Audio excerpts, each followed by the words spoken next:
గోదారి బావి ఏండో మన అపర్ణ గారి హస్బెండ్ ఉన్నారు కదండి, అదేనండి అశ్విన్ గారు, డిప్యూటీ కలెక్టర్ గారు, ఆయనతో ఉన్నాను. ఇప్పుడు ఆయన అడిగి తెలుసుకుందాం అసలు ఈ సీరియల్ కబుర్లు ఏంటన్నది. నమస్కారం అండి. అశ్విన్ గారు, మీ అసలు పేరు ఏంటండి?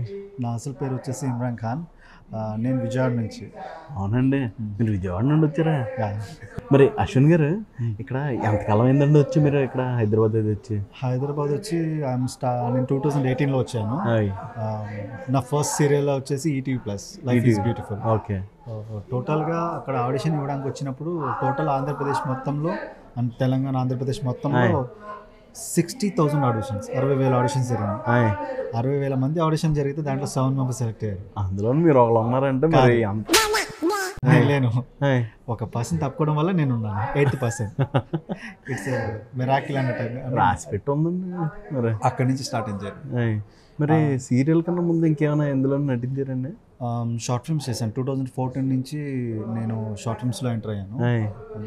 అప్పటి నుంచి ఇప్పుడు దాకా మ్యాక్స్ 200 పని చేస్తుంటాను. 2014 అంటే దగ్గర దగ్గర 10 సంవత్సరాల నుండి కెమెరా ముందు అయితే నటించేస్తుంటారు. అయితే ఫుల్ కెమెరా అంటే నటన అంటే బాగా ఇష్టం. కెమెరా అంటే అసలు ఫియర్ లేదు, నటన అంటే ఇష్టం. మరి మీకు నచ్చిన ఈ 200 షార్ట్ ఫిల్మ్లోని బాగా నచ్చిన షార్ట్ ఫిల్మ్ ఏదండి? మా ఆడియన్స్ చెప్తే చూస్తారు కదా. బాగా నచ్చింది అంటే ప్రతిదీ నచ్చింది. ఎందుకంటే నేను అంటే అప్పట్లో స్టార్ట్ అయినప్పుడు ఏంటంటే ఒక డైరెక్టర్ అని కాదు, అంటే కొత్తగా వచ్చింది సార్ అన్న నేను డైరెక్షన్ చేస్తున్నాను, నాకు ఇలా హీరో కావాలని ప్రతి ఒక్కరిని నేను అలా తీసుకుని చేశాను. అలా చేయడం వల్లే నేను ఇవాళ 200 షార్ట్ ఫిల్మ్స్ చేయగలిగాను.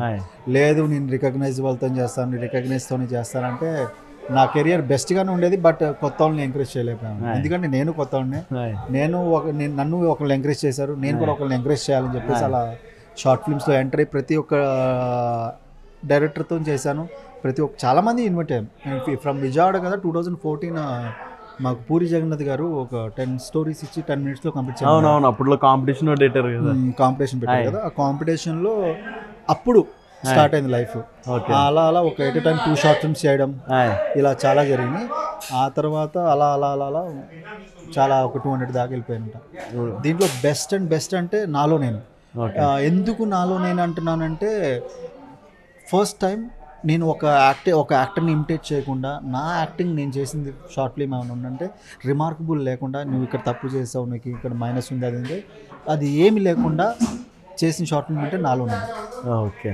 మరి ఇప్పుడు మొత్తం చూసుకున్నాక 10 సంవత్సరాల నుండి నటనే చేస్తున్నాను అన్నారు కదా, మీరు ఏది చదువుకున్నారని నేను చెప్తాను.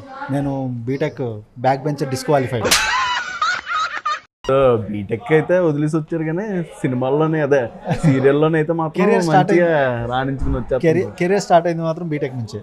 బీటెక్ సెకండ్ ఇయర్ నుంచి స్టార్ట్ అయింది కెరీర్. అక్కడి నుంచి స్టార్ట్ అయింది. అలా ఇక జర్నీ అంతా మూవ్ అవుతూ వెళ్తాను. బాగుందండి మీ జర్నీ, చాలా బాగా ఇన్స్పిరేషనల్గా ఉందండి అసలు. Thank you so much. BTech మానేసి వచ్చి ఇక్కడ ఇప్పుడు సీరియల్లో నేను సక్సెస్ అయ్యారంటే మామూలు విషయం కాదు కదండి. Thank you.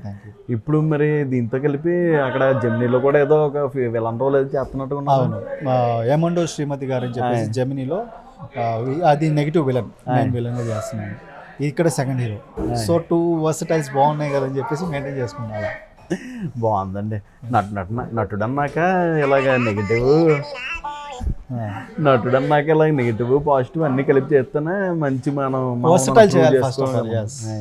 All the best అండి. మీరు ఇంకా మంచి సినిమాలు సీరియల్లో అవి చేయాలి, ఇంకా మీకు మంచి పేరు రావాలని మనస్ఫూర్తి కోరుకుంటున్నాను. Thank you so much. Godari బావి.